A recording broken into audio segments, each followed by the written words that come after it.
우리 마가복음 10장 9절로 12절 말씀입니다. 자, 마가복음 10장 9절로 12절 말씀입니다. 자, 하나님 말씀 마가복음 10장 9절로 12절 우리 보시겠습니다. 자, 한 목소리로 다 같이 시작. 그러므로 하나님이 짝지어 주신 것을 사람이 나누지 못할지니라 하시더라. 집에서 제자들이 다시 이 일을 물으니 이르시되 누구든지 그 아내를 버리고 다른 데에 장가드는 자는 본처에게 간음을 행하며 또 아내가 남편을 버리고 다른 데로 시집가면 간음을 행함이니라. 아멘. 자, 따라서 합시다. 마음의 완악함. 뭐가 완악하다고요? 마음의 완악함. 여러분, 우리가 상담가들 있잖아요. 상담해주는 상담가들의 말을 들어보면은 일반인이 자기를 찾아오는데 어떤 문제를 해결하려고 찾아오는 것이 아니라 이미 자기 답을 가지고 찾아온다는 것이에요. 그래가지고 자기 마음에 들면은 좋아하고 자기가 원하는 대답이 아니면은 다음에 안 찾아오고, 이게 뭐냐면 일종의 확증 편향이라고 그러거든요. 확증 편향. 이미 어떤 문제를 결정해 놓고 이 문제에 대해서 딱 결정해 놓고 그러면서 이 문제를 해결받으려고 하는 심정이 아니라 그냥 자기를 지지해 달라, 자기를 지지해 달라 하는 그런 마음을 가지고 찾아온다는 것이에요. 이 문제 해결받으면 얼마나 좋아요. 객관적인 사람이 옆에서 객관적으로 딱 조언을 해주면서 답을 주면은 그대로 하면은 마음도 좋아지고 생활도 편해지고 그럴 거 아니에요. 근데 그런 게 아니라 내가 맞다는 거예요. 내가 맞으니까 나를 옳다고 해달라는 것이에요. 주변 사람들이 자꾸 딴소리 하니까 그런 말 다 없애주시고 내 말이 맞다는 거, 그걸 지지해달라고 그렇게 상담가를 찾아와요. 우리가 신앙생활 하면서도 그런 경우들이 있어요. 어떤 경우들입니까? 성경을 읽어도 자기가 좋아하는 말씀만 읽습니다. 자기가 읽기에 좋은 말, 편한 말, 이런 말씀만 읽어요. 그래서 좀 자기에게 불편한 이야기들, 그거는 건너뜁니다.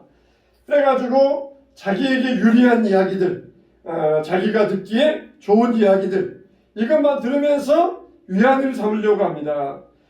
내가 잘못된 것을 고쳐야 되고 내가 어떤 일에 대해서 각오와 결단을 가져야 되고 그러는데 그냥 자기는 가만히 있으면서 자기에게 도움되고 자기에게 유익하고 자기가 들을 때 좋은 말들만, 그런 말들만 들으려고 한다는 것입니다.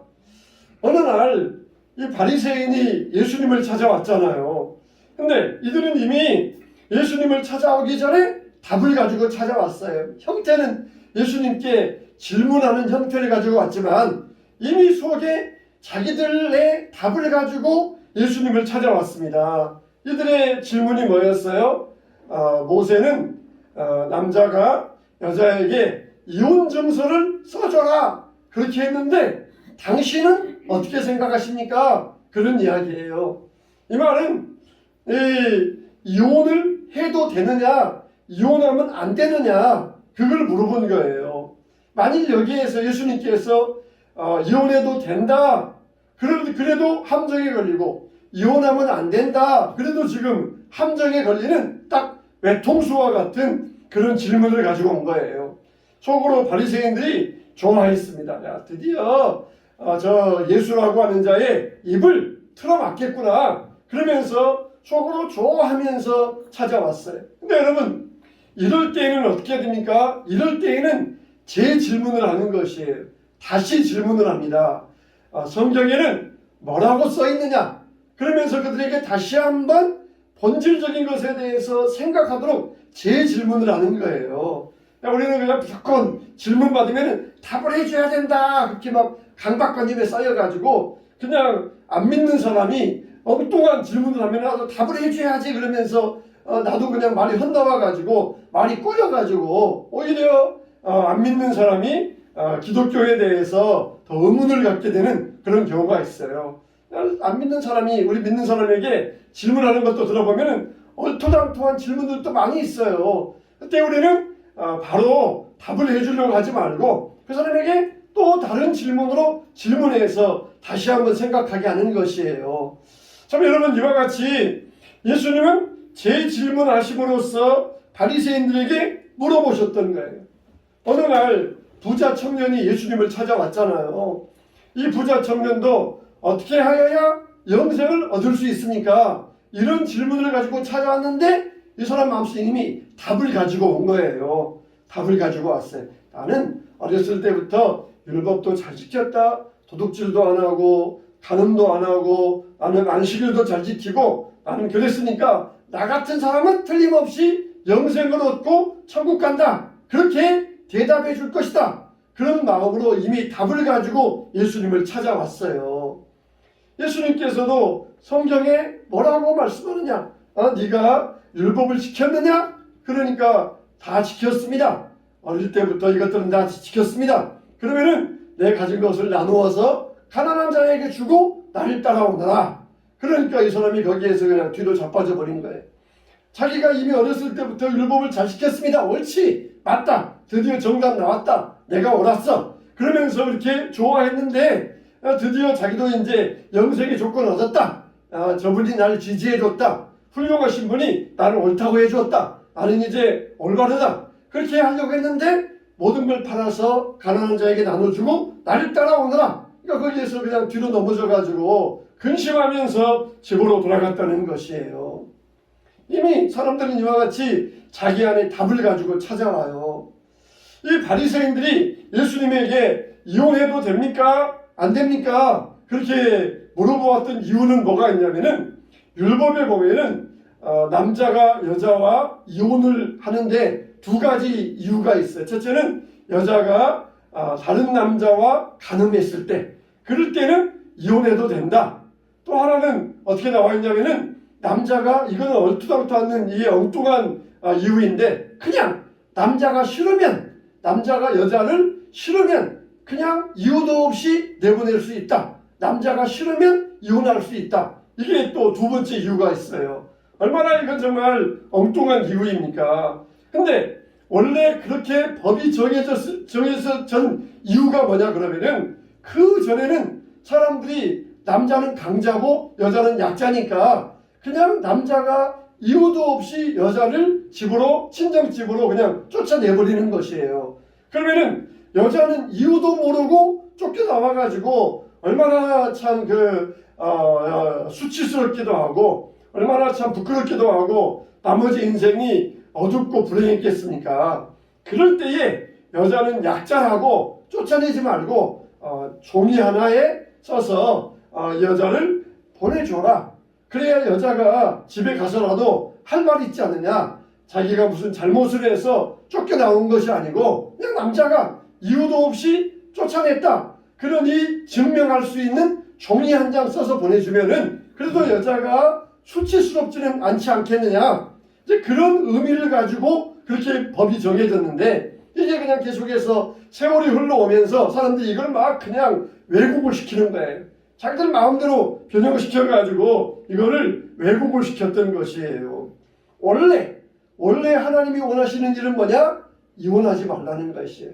하나님께서 원래 정하시는 것은 남자와 여자로 정해주시고, 그리고 이혼하지 말라. 이혼하지 말고 둘이서 행복하게 살아야 된다. 이게 하나님이 정하신 법이에요.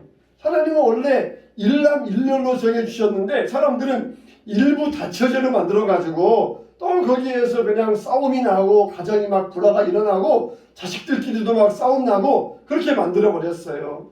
근데 하나님께서 원래 만드신 가정의 법칙은 일남일녀가 경건한 가정을 이루어서 서로 사랑하며 살게 하는 것, 이게 하나님의 원래 결혼의 의도인데 사람들은 마음이 완악해가지고 여러 여자를 데려다가 살고 또 싫으면은 여자를 쫓아내버리고 그런 일들이 비일비재하고 있을 때 율법에서 그런 경우에 여자는 약자라고 불리하게 쫓아내지 말고 여자를 보호해 줘야 된다. 그렇게 규칙이 생겼어요. 근데 또 그걸 사람들이 또 이상하게 해석해 가지고는 맞아, 그냥 종이 한 장 써주면은 여자들은 얼마든지 쫓아내도 돼. 그러면서 또 그걸 그냥 이상하게 바꿔가지고 그렇게 세월이 흘러 내려가서 예수님 때까지 오게 된 것이에요.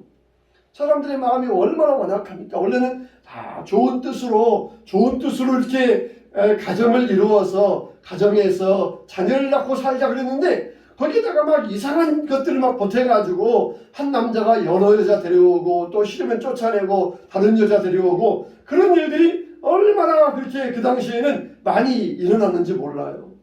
참 여러분, 사람들은 이와 같이 그 마음이 완악해요. 마음이 완악해요. 어떤 좋은 것을 주면은 감사합니다. 좋은 뜻으로 받아야 되는데 이걸 왜 주는 거야?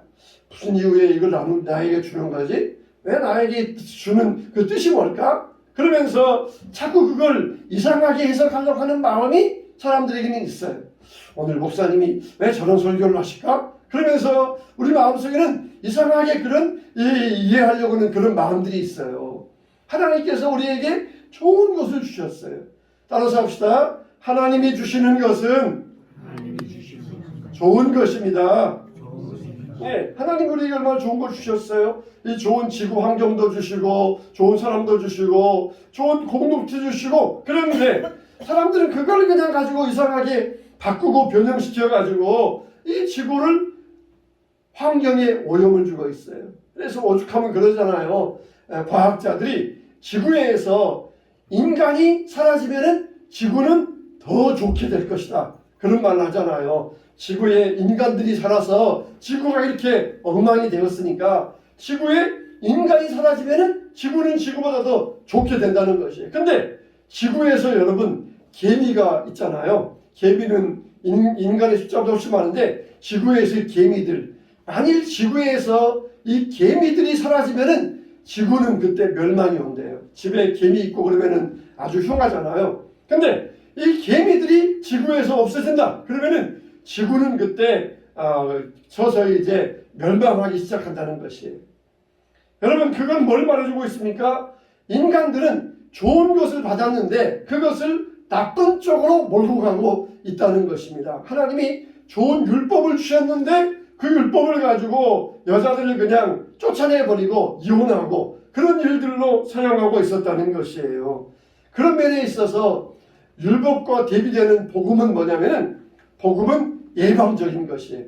예방적인 것. 그래서 뭐라 그랬습니까? 악은 모양이라도 버리라. 마음으로 살인하면은 미워하면은 살인한 것이니라. 그러니까 복음은 예방적이에요. 또 복음은 치유적입니다. 그래서 죄인을 사랑하고 상처받은 사람을 정죄하지 말라 그랬어요. 하나님은 죄는 미워하시지만 죄인은 사랑하셔요. 또 하나님은 이혼하는 것은 싫어하시지만 이혼한 사람은 미워하지 않으셔요. 하나님은 동성애는 미워하시지만 동성애자를 미워하지는 않으셔요. 그래서 우리가 죄와 죄인과를 따로 구별할 줄 알아야 되고 또 그리고 이혼과 이혼한 사람, 동성애자와 동성애와 동성애자 이걸 따로 볼 수 있어야 돼요. 죄인이 죄를 지었으니까 저 사람은 나쁜 놈이야. 동성애자니까 나쁜 놈이야. 그렇게 하면서 낙인을 찍어서는 안 되고 하나님은 비록 동성애는 싫어하시지만 동성애자는 극히 사랑하신다는 것이에요.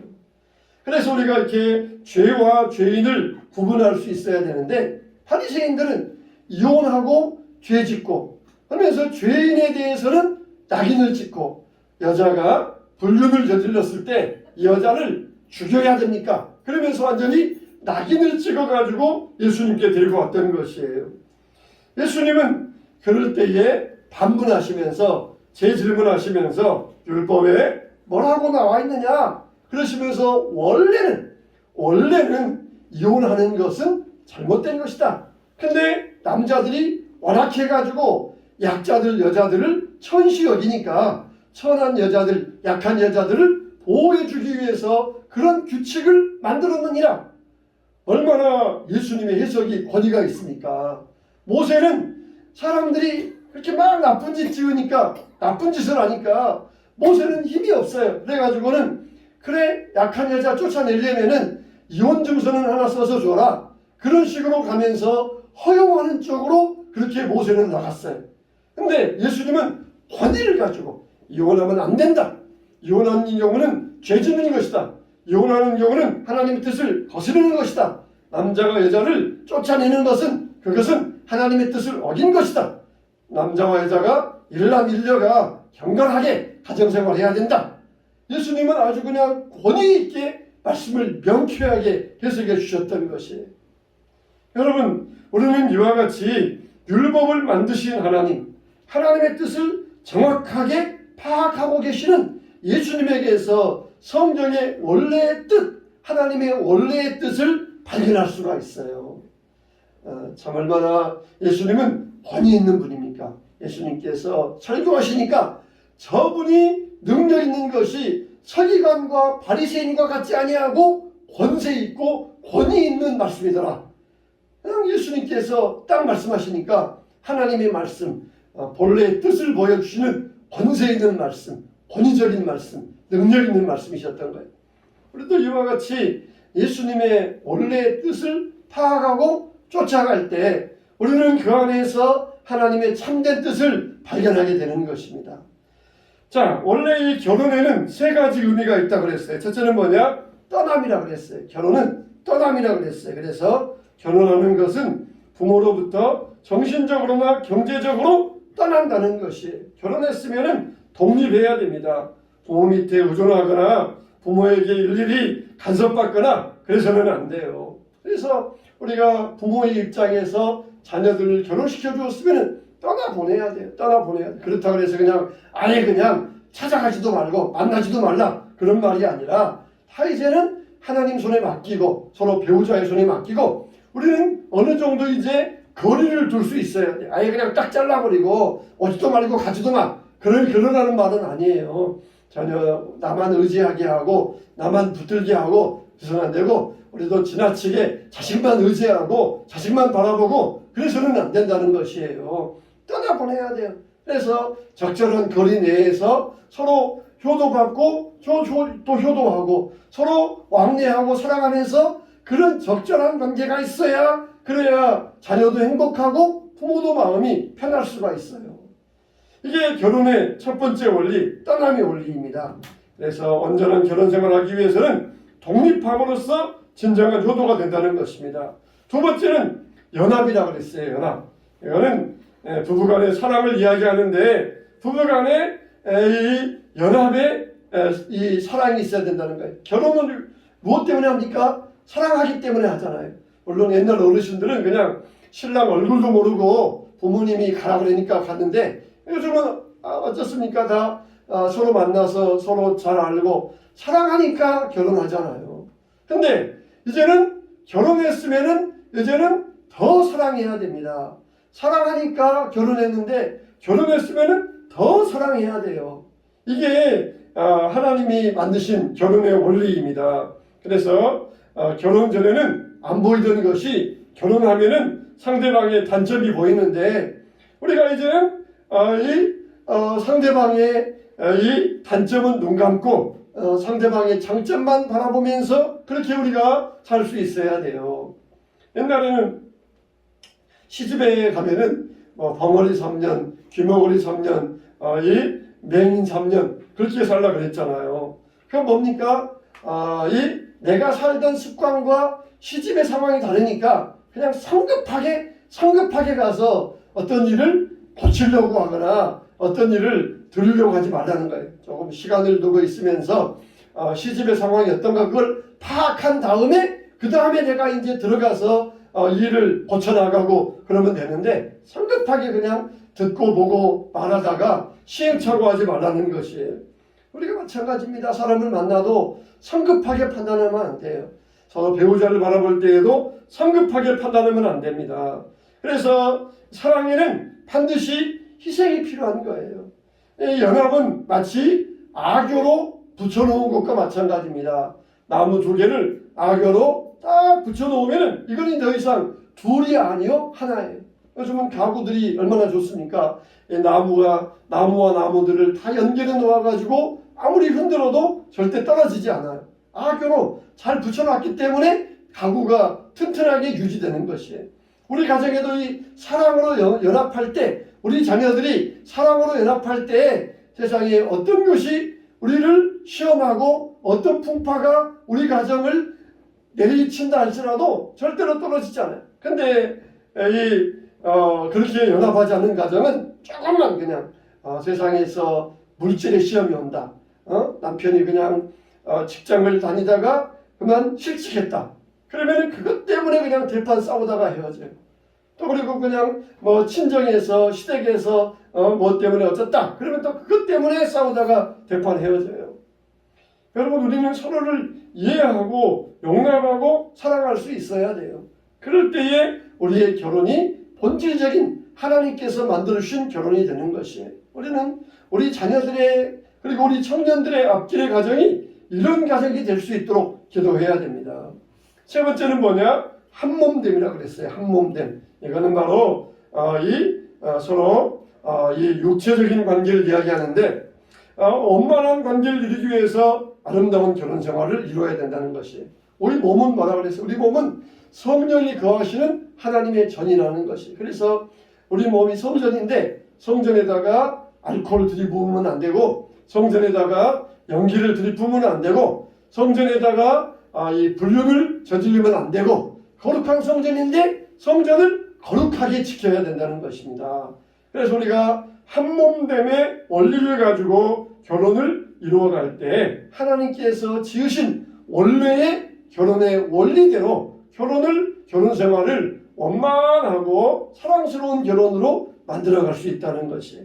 그래서 우리가 오늘 이 시간 이 바리새인들의 질문을 통하여서 원래의 결혼의 의미는 뭡니까? 이 사람들은 원래의 결혼의 의미를 까맣게 모르고 있었어요. 그냥 남자가 자기 욕심에 따라서 이 여자랑 결혼하고 저 여자랑 결혼하고 막 그렇게 할 수 있다. 그렇게 생각하는 게 이들의 결혼의 방식이었어요. 그러나 그게 아니다. 하나님께서 원래 만들어주신 결혼의 원리는 일남일녀가 살아가면서 경건한 가정을 낳고 경건한 자녀를 낳고 경건한 가정을 이루는 게 하나님의 원래 뜻이니라. 그래서 그 가운데 떠남의 원리, 연합의 원리, 한몸의 원리가 결혼하는 가정에 그 원리가 있어야 되느니라 하시면서 결혼의 원래적인 목적을 뜻을 가르쳐 주셨던 것이 우리들 또 이와 같이 행복한 결혼 생활 되시고 또 하나님의 뜻에 반대하는 어떤 것들도 우리는 단호히 배척하고 금하면서 우리 모든 가정들이 행복할 수 있도록 해야 될 것입니다. 하나님께서 우리의 자녀들을 축복해 주시고 앞날에 이룰 청년들의 가정을 축복해 주시어서 하나님의 원래의 뜻대로 우리 자녀들이 믿음의 힘을, 믿음의 역사를 이루어가게 될 줄로 믿습니다. 할렐루야. 이런 믿음의 가정들 다 되시길 주님의 이름으로 축원합니다.